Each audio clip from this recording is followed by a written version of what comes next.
Hi listeners, Al Martin here from Making Data Simple. I have to apologize in advance for the audio quality of the upcoming podcast. It's bearable, but not world class.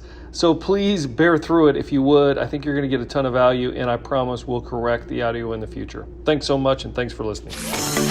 You're listening to Making Data Simple, where we make the world of data effortless, relevant, and yes, even fun.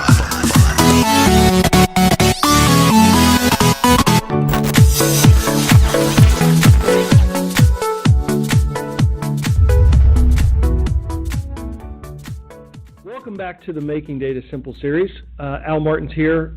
Thank you for listening. The listenership, I should say, continues to grow, and I greatly appreciate that. Hopefully, we're giving you all a ton of value. And by the way, please let us know how we're doing. Rate us. Shoot me or the producers a suggestion. We take those to heart. And by the way, if you are an industry leader and have a great topic that you'd like to discuss, we welcome that just as well. So welcome, Gabriela. Welcome, Vijay. We have two guests for this episode, Gabriela de Queiroz. Hope I got that right, Gabriela. And she is the Senior Engineering and Data Science Manager at IBM. And then we got Vijay Bommireddipalli, who is also at IBM. He's the Head of Development at CODAIT. And that stands for the Center of Open Source Data and AI Technologies. I'm going to let you guys introduce yourselves a bit before we jump into some of the questions I have, and I have a lot, I'll warn you. So Vijay, why don't I let you go first? Sure, thank you. Thank you for having us here.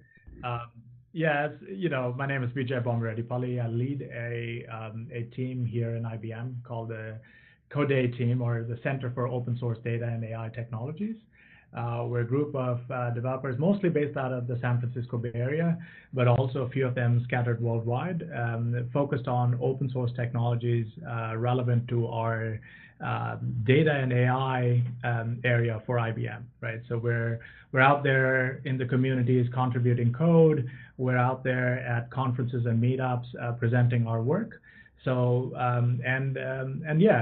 we're mostly, everything that we do is out in open source, so would love to tell you more about it. Gabriela, why don't you give it a go? Yeah, thank you for having us today. So my name is Gabriela de Queiroz. I'm a Senior Engineering and Data Science Manager here at CODAIT, so I run the machine learning team. And we have like several projects going on, but one of them that it's our focus right now is the Model Asset Exchange. And the Model Asset Exchange is a place for developers and data scientists to find and use free and open source deep learning models. So it's all available for free. You can deploy, you can consume deep learning models in a variety of cases like audio, text, and so on. And I run the R Ladies. I'm the founder of R Ladies, and R is a programming language for data scientists. And the mission of the organization R Ladies is to bring more diversity into the R community. And we have chapters all over the world, and I can talk about that a little bit later. But that's who I am in a nutshell. Very good. That's good. We will talk about that. And Vijay, coming back to you real quick, just for clarity, I know it's the Center of Open Source Data and AI Technologies, but when I first started, before the call began, I was talking about CODAIT. I was asking you what it did, but it's actually CODAIT, and it's a French word. It's like a dual meaning or something? That's right. So if you talk to any person of French or someone who knows French, they might get into a little bit of an argument with you. But the best we can tell, and we've validated this with some of our French team members, is that it's like an imperfect past tense of someone who has coded. And we like that connotation because we essentially like our code to do the talking. So that's why when we were doing a play on the acronym, we like this one a lot. So it's CODAIT, and it's a French word for like coder or has coded. Well, we have a lot of French listeners, so I'm sure, and I hope I do hear from them in terms of how we're using it incorrectly or otherwise. So learn something every day. I'm sure, the French don't sit idle. They'll make sure that they get their word in. Hey, and also this this used to be the Spark Technology Center, did it not? And if so, which I believe so, why the change and why the expansion? You're absolutely right. So, when I first took on this role in end of 2015, IBM had launched the Spark Technology Center, right? And IBM's done this several times, right? When we see a technology very pervasive to both our product lines as well as to our enterprise clients, we form a center of excellence, right? We did that with the Linux Technology Center, with the Java Technology Center, and when Spark became quite pervasive in the data stack or in the data and AI stack, we launched the Spark Technology Center. When we started creating, we did the same. Essentially, we were contributing to this Apache Spark ecosystem. We latched onto it fairly early, and we made this at that time like a relatively nascent technology, like with the huge help from the rest of the community. IBM is by no means the only main contributor. We made it very, very relevant to our enterprise clients and made it enterprise ready, essentially, with the help of the community. But during the course of that time, we also noticed that, while Spark is fantastic for certain use cases, right? Especially we kind of, made the SQL side of it really strong, right? It also has really good implementations of certain machine learning algorithms. We didn't see it as a one-size-fits-all, like we didn't want to recommend Spark for everything. So when we were solving certain use cases within the team, I never restricted the team to say, just focus on Spark itself.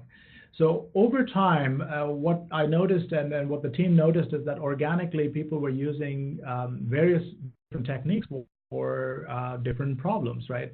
So we were tackling this interesting problem that was put out by, I forget the name of the university in Holland, where they issued like a breast cancer mitosis detection challenge. Right, and as part of that, the team members latched onto deep learning, and at that time, they tried things out with TensorFlow, with PyTorch, with Caffe, and then in other use cases, people were using the Python ecosystem. Some of the team members started improving the Jupyter ecosystem. So all in all, we realized that within a couple of years, while Spark is wonderful, it is not the be-all and end-all of the kind of things that we needed to work on. And so organically, our name became a bit of a misnomer. We were no longer just the Spark Technology Center. And so while we continue our important mission with Spark, we also expanded our mission to include data and AI elements or projects, open source projects in the data and AI space, and hence the rename, right? So we played around with the acronyms and ended up with CODAIT, the Center for Open Source Data and AI Technologies. So you're Mr. Open Source now. You've went from Mr. Spark to Mr. Open Source. I'm sorry. Well, I shouldn't quite take that credit, right? Because IBM and open source is a much, much bigger story than that, right? So we are the data and AI open source story, and that too, we're just the dedicated team for data and AI open source. Across IBM, a lot more folks contribute to open source, even within the data and AI space. Right, but yes, we certainly see a lot of the source code. We see a lot of the projects. We get to preview them internally before we put that out in the open. So absolutely, I like that role title actually. Maybe I should change that on LinkedIn.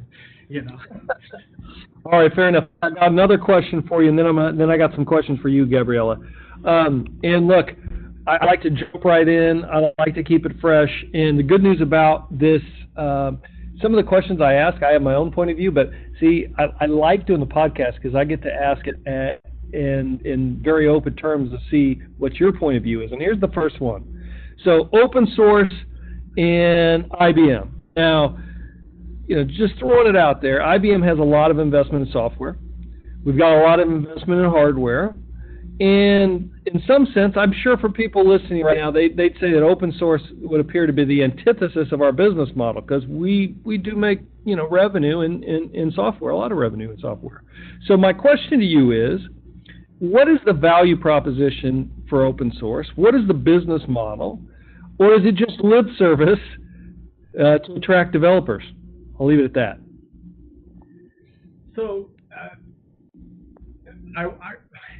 I don't want to sound like I speak for all of IBM, but nevertheless, just like what you said, just like you asked the question, I'll give you my opinion and observation, having been in this space in open source for a bit. I mean, look, IBM has been a long-standing, fantastic citizen in the world of open source, right? Let me tackle that piece first, right? It is by no means a lip service from IBM. We have years, actually decades of engagement in open source, and my VP Todd Moore, he calls it the chop wood carry water model, right? We just don't do the fancy bits. We do the hard work, the grinding work, the documentation, the security features across a number of different projects that are relevant to our product teams. And that brings me to my second point in terms of the business model, right? While IBM gives all this amount of code and expertise and time to the open source projects, it is by no means purely a benevolent exercise. IBM leverages a lot of these open source projects, right? Our foundational pieces are all based on open source.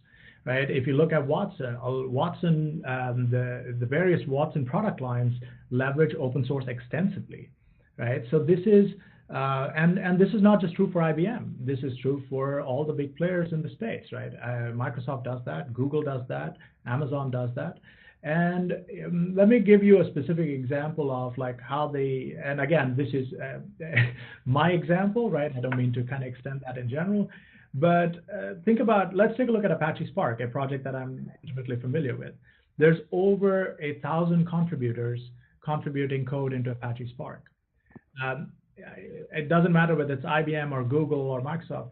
No company can dedicate 1,000 developers to just one project, right? So that's the power of the community, right? And this is by no means folks who are, without a job just contributing, right? These are folks working in enterprise clients or enterprise companies or large companies that know what are the enterprise requirements and are infusing that all those wonderful features and fixes and everything that is needed in order for that piece of software to succeed within their stack, right? So from a business model perspective, even software vendors like IBM, we don't want to compete in things that we believe should be available freely to all, right? I mean, Linux was a great example of that. Java is a great example of that. And so are so many other projects where, it's a well-known approach now that people build community, get the benefit of community, of the hardening that happens as part of, curating something out in open source. And then, people who are dedicating that time get to be more influential in these projects, especially if they're open governance, right? Being part of foundations like Apache or Linux Foundation, people get to be more eminent, more influential, and IBM has earned that in many, many different projects. And of course, that from a business model is good for us because our clients demand that. And we're able to demonstrate that saying, hey, look, this is all the work that we've done. These are the kind of features that we're putting in open source. So it does not negate our value. It actually increases our value to our clients. Nicely done. Nicely done. See, I put you on the back seat right off the front, and you did well. I got a few follow-ups, but I'm going to hold those for just a moment. I do have one question. I'll throw a softball at you. At one point in time, IBM was the largest contributor, open source contributor to Spark. Does that still hold? Do you know? I don't have the latest and greatest metrics. I'll point your listeners to a particular blog as to how much we've contributed in Spark 2.4, which is one of the latest releases. But yes, for a period of time there in Spark ML as an example, we were the #1 contributor for like many releases. We've done a lot of contributions. I think last I checked, it is over 60,000 lines of code into Apache Spark. More than just the lines of code, we brought a ton of expertise from our database groups. So Spark SQL, we played a huge part in that. Spark ML, as I mentioned, we were #1 contributor for a number of releases over there. And by no means, IBM is one of the big contributors to Spark. There's been fantastic contributions from other folks like Huawei, like Databricks, who still remains, a key contributor. So, but yes, I definitely, not my back, but my team's back. I'd like to thump our chest and collective backs on that front. All right, very good. Hey, I got more questions, but I'm gonna come back to you. So first of all, Gabriela, is there a different take or a complimentary you take on the question I just asked before I asked you a couple more? So it's interesting. So I'm pretty new at IBM. It's been less than a year, and before joining IBM, and I think that's the idea that a lot of people have around IBM is that I had no idea that we contribute to so many open source projects, and we have several people contributing to different projects. So I had no idea about that until I joined IBM. So, and that's a misconception. And one of my advocacy side on that is I want to tell everybody that we are doing open source. So one of my goals is to publicize a little bit more around that. So I think a lot of teams are doing a good job on publicizing our contribution to open source and to be well known in the community that we are one of the top contributors. So I would also add everything that Vijay said, on the Spark side, and now on TensorFlow, we are getting more and more contributors on TensorFlow from IBM. Yeah, so fair enough. And I got some more questions on the open source piece, but I want to hit you with some questions to do as I want to hit you with some questions as well, and we'll bring it together. You kind of describe yourself as data and AI developer advocate. Mm-hmm. What does it mean in this day and age to be a developer advocate? So every company has a different meaning for what the developer advocate does. But mostly what we do, or what I do, is I make sure that we are publicizing what we do internally to the external world, work on making the projects accessible to everybody, either writing documentation or thinking about usability and making it available to everybody to use in an easy way. So I'm always thinking about that. The other thing is we go to conferences and we talk about projects that we are developing. So there are pieces that everybody's engaged in some communities in a way. So doing conferences, community work, contributing to open source projects, and yeah, that's pretty much how. All right, I got it. The other thing that you say, and I wanted to get this, is you say, quote unquote, that you are in the business of democratizing AI. Now, those are big words, at least the democratizing is, and it's overused, I think, in the industry. What does that mean when you say, hey, we're going to democratize AI? Yeah, I think this term it's overused, and the way that I would describe is, we are creating things to make it easier for people to use. So one example, the Model Asset Exchange, we do a lot of the hard work upfront for you, so we don't have to go through this. That's what we are doing. So we are making these tools available to everybody. So you don't need to be a machine learning engineer to be able to use deep learning models, or you don't have to have a large experience on data science to use what we are doing. And on top of that is, how do you create materials that people can use and understand how to use these tools?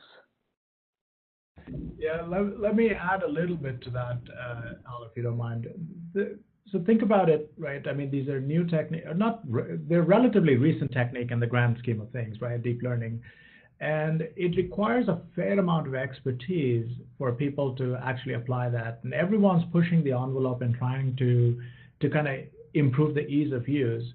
But think about all the folks who are in various industries, like in the sciences or in healthcare, in finance, they bring a lot of domain expertise, right? But they don't have the expertise to actually, they don't have deep learning and machine learning expertise, right? So anything that we do to move the needle in terms of bringing those techniques closer to these domain experts helps with that democratization. So while it's an overused word, there is a big gap here in terms of how many people can apply this and bring their business or domain knowledge but still be able to leverage these techniques. And so that's where what Gabriela mentioned with the model asset exchange is one of our attempts, right, at trying to address that. Not only do we package these models and make sure that the lineage of these models is clear so that folks in the enterprise can use it, we're also showing examples of how to consume these models. So imagine if you're a developer, like a Node developer or a web developer, how do you infuse that logic from deep learning models, right? Be able to kind of invoke these models and the output of that, how do you kind of merge that with your business logic, right? So we're focused on not just the data science of it, but also on what I would loosely call AI consumption. So let's talk a little bit about AI consumption. Both Vijay and Gabriela, either one can answer this question. You both talked to, hey, you've got domain experts, and we're trying to, in the name of democratizing AI, make AI accessible to the business user, that domain expert. But how, a lot of people listening, and I can tell you, we're still in our infancy within AI, in that, a lot of folks listening out there still look at it as magic, still look at it as, well, I don't know how the decisions are being made. I am not a data science. I don't know how to get involved. Maybe I'm a telecom expert. Maybe I'm a retail expert. By God, I'm not a data science expert, and I gotta create this entire data science team with a chief data officer, etc. Give me more details on the how in the simplicity piece on how we're making it or democratizing AI, maybe in the name of open source, and providing it to those domain experts so that they can be effective in a timely manner. Either of you can take that one. So let's take an example that I mentioned earlier with regards to one of the challenges that we attempted to solve, which was around the breast cancer mitosis detection, right? The eventual end goal of something like that would be that we would like to, using these AI techniques, we would like to kind of assist a medical professional, to point out certain areas that he or she may want to take a deeper look, or ideally give them a rating that they can reevaluate, right? That should be the level of simplification, which is you press a button and out comes a assisted or augmented intelligence that basically tells you these are the areas to focus on, or these are the problem areas that the algorithms believe should be relooked at, right? We're not there yet, right? In terms of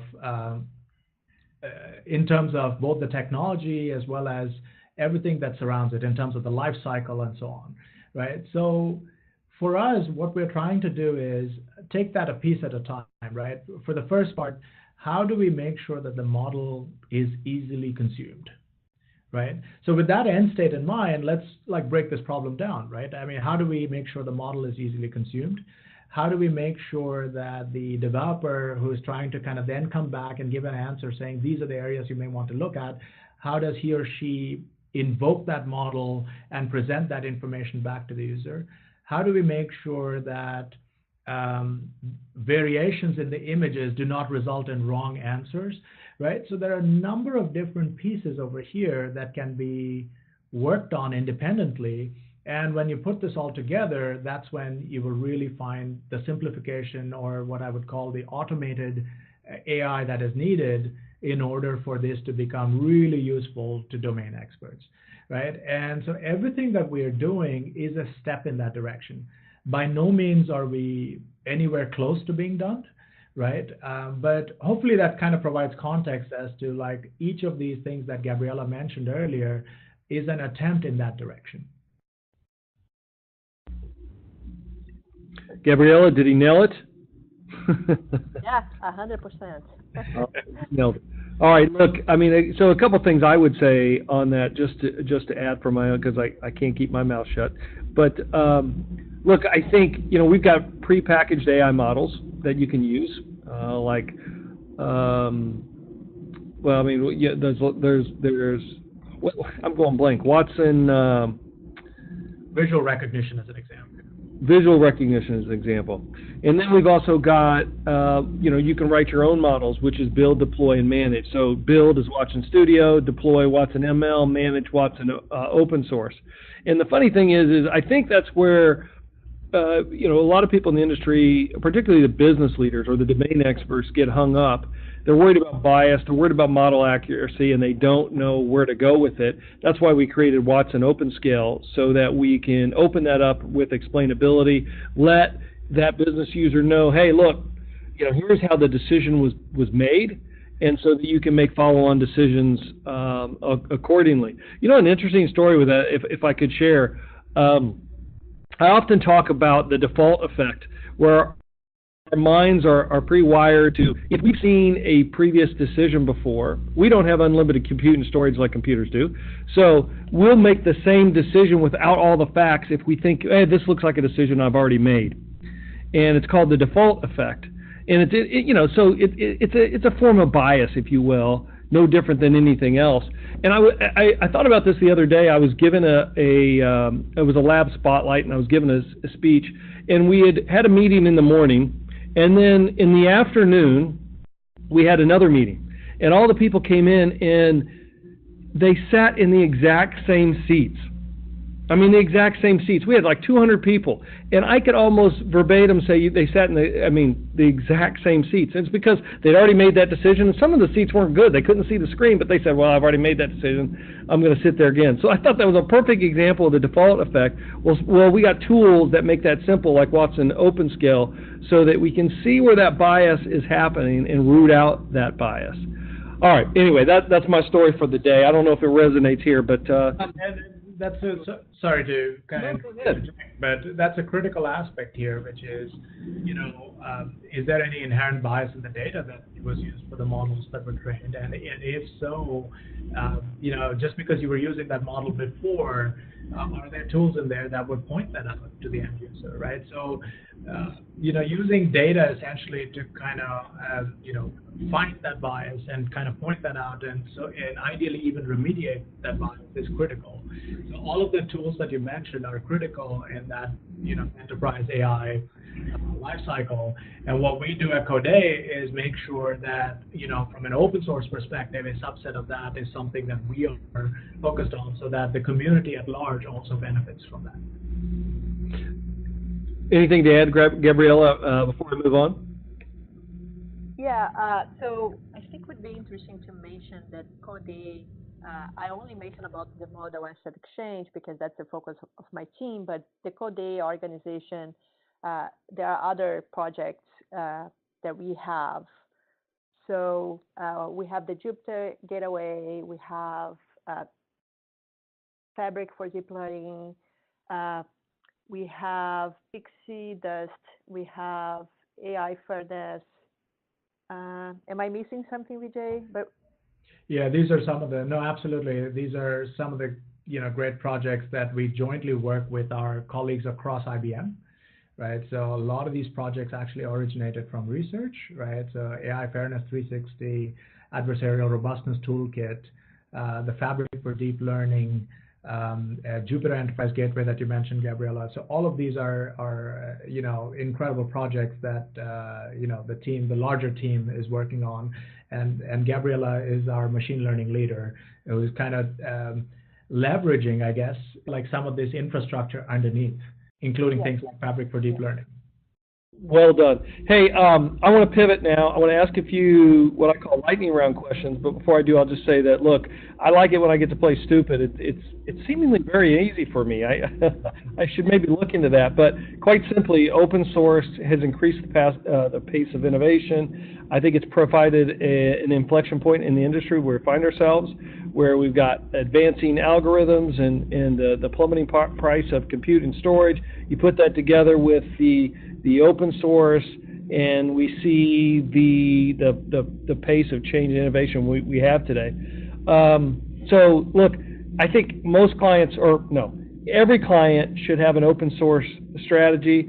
And to your point, Vijay, from a go-to-market, we're here at IBM, we're abiding or embodying that principle in that we leverage open source within our products and also outside of our products, like a microservices architecture that I've referred to, I think, in the past on this podcast. Like, it's called IBM Cloud Private for Data. It's a microservice platform. We support, even though we have our own database, our enterprise database, we support Postgres and Mongo. And we do that for a number of different reasons. We want to attract developers. We also, that gives us an essentially a pipeline, because we think our products are pretty well suited for enterprise. So if somebody comes in through Mongo, they'll look at DB2 to extend their data sources in the future, if you will. So look, I'm sold. So thanks for coming on here. But I do want to finish with what I call a lightning round. And this is where it's one of our popular areas where I ask you a few questions, a little bit personal, not too personal, so don't worry, but to get to know you and get to know your suggestions for those that are listening in terms of career path and beyond. You willing? Can I count on you for a couple of answers here? Sure. Fantastic. I'm not setting you up, I promise you. All right.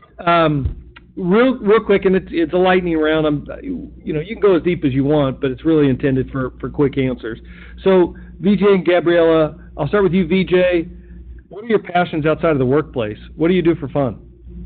Well, I ride motorcycles and I ski, but these days I have a 2-month-old, so that's where all my time goes. I'm surprised that the motorcycle hadn't been pulled away from you then, especially for liability. That's what my wife says. No, you're not doing that anymore. How about you, Gabriela? It's Our Ladies and community involvement. Community involvement. Thank you very much. So I'll stick with you. What is your advice?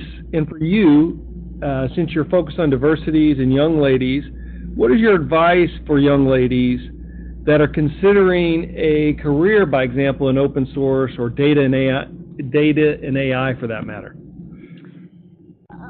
I would say entering in open source can sound a little scary. So if you can find someone that can either mentor you and show you how you can approach contributing to open source, that's a way to go. But if you don't have anyone, try to find a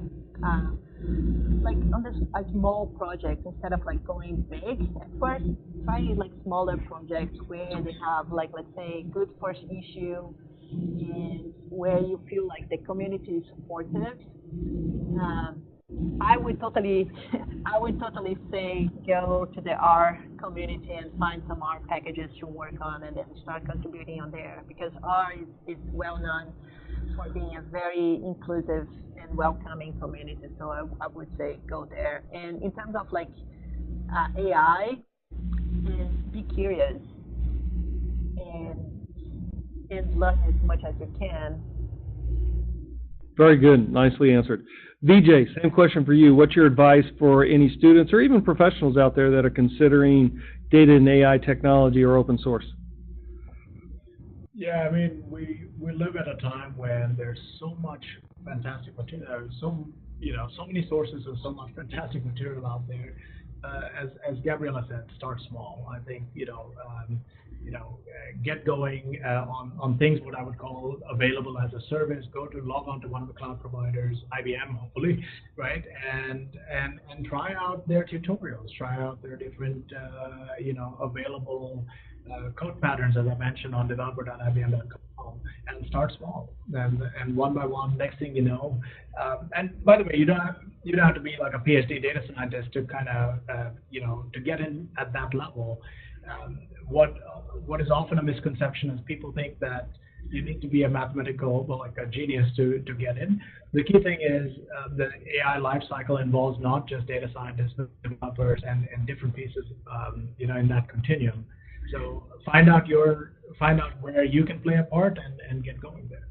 Yeah, to your point, I think there's ripe opportunity right now, and anyone listening can certainly differentiate themselves in fairly short order just by taking the first step. So I agree with you. What's your number one role model today that's not related to you? Who is your number one role model? Vijay? Oh boy. I think never thought I would say this 20 years ago, but Bill Gates has become, increasingly I see the amount of work he does and how he puts his resources to use, and who is, of course, inspired by Warren Buffett, right? So they're putting their enormous resources and applying the same discipline that they run Microsoft and Berkshire Hathaway. They're putting that discipline to kind of do good for the world. So I'm really, really impressed with that. Same question to you, Gabriela. That's funny. I cannot name one role model, but I think it's a collection of different traits from different people. So I will not name people here, but more it's a collection of traits from different people. All right. So what are those traits? Can you give me a few traits? Yeah, so right now, like things that it matters a lot to me, it's like leadership, like how to be a good manager, how to think strategically, how do you do business in general. So those are the traits that in this time in my life I'm looking forward. All right, cool. You pride yourself on mentorship. You mentioned that earlier, and I know in your profile that you tout that as well. So here's the question. I presume you've had some good mentors, or I'm certain you provide great mentorship, but the question is what is the best leadership advice that you've ever received?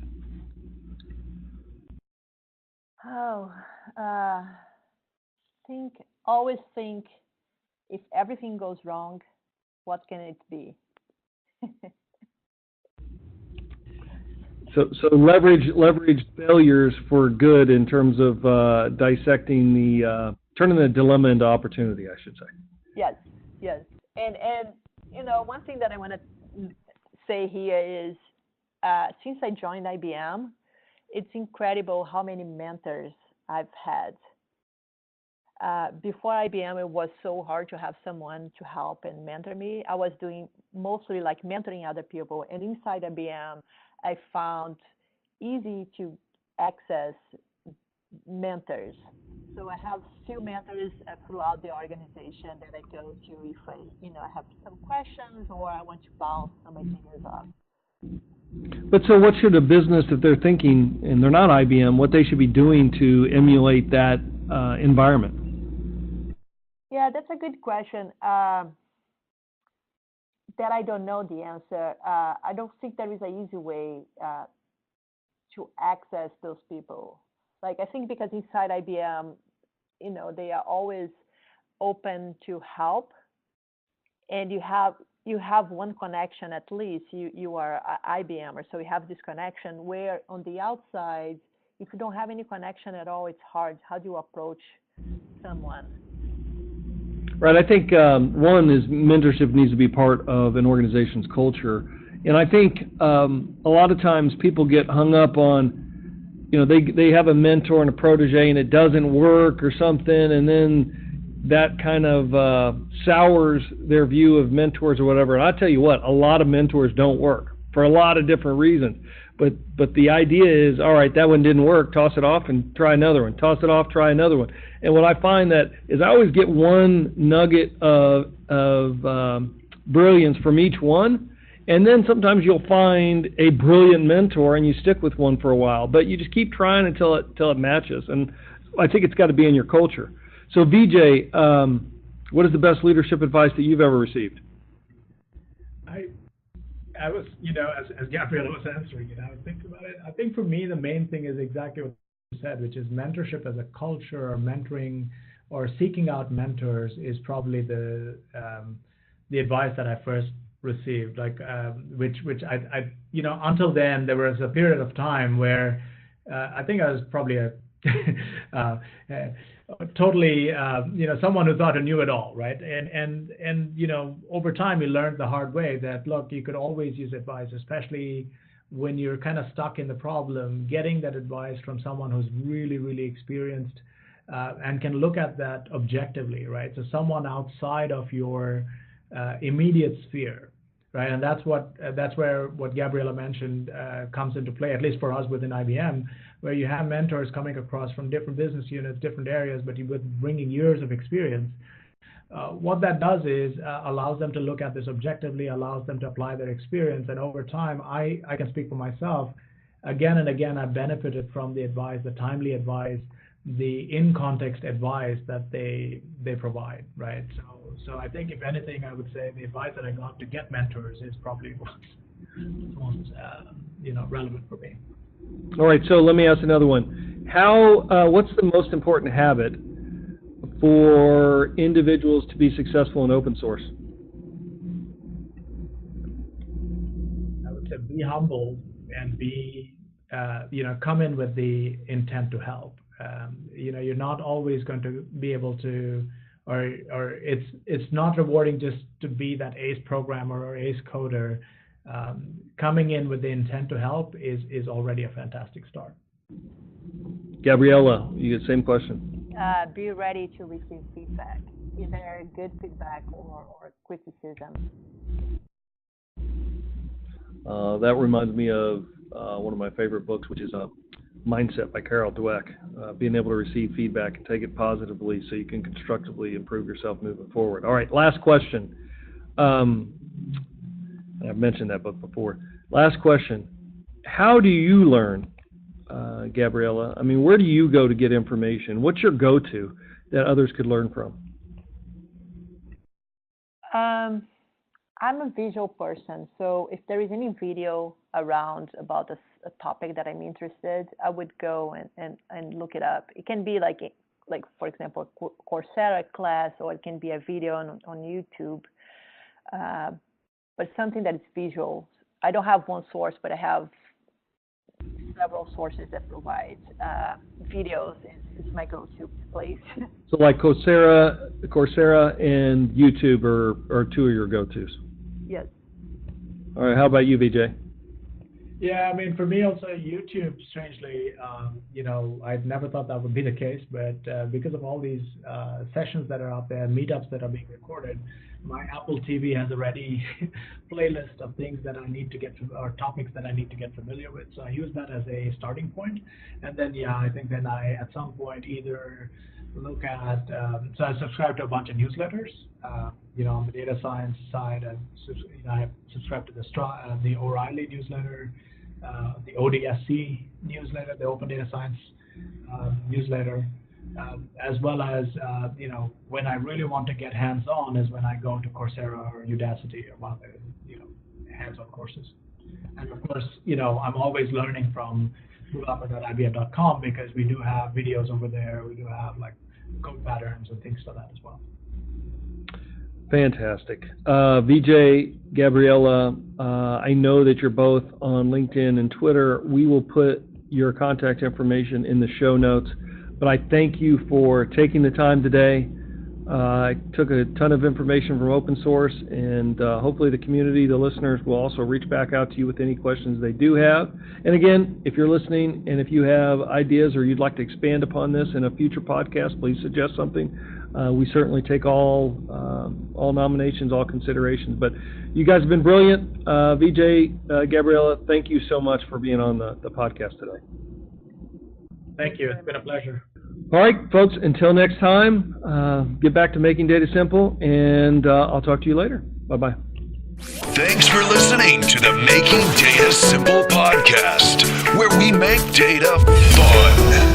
Be sure to visit ibmbigdatahub.com/podcast to access the show notes and uncover even more great episodes. Remember, the views expressed here are those of the host and its guests, and do not necessarily represent the views of IBM. Until next time, over and out.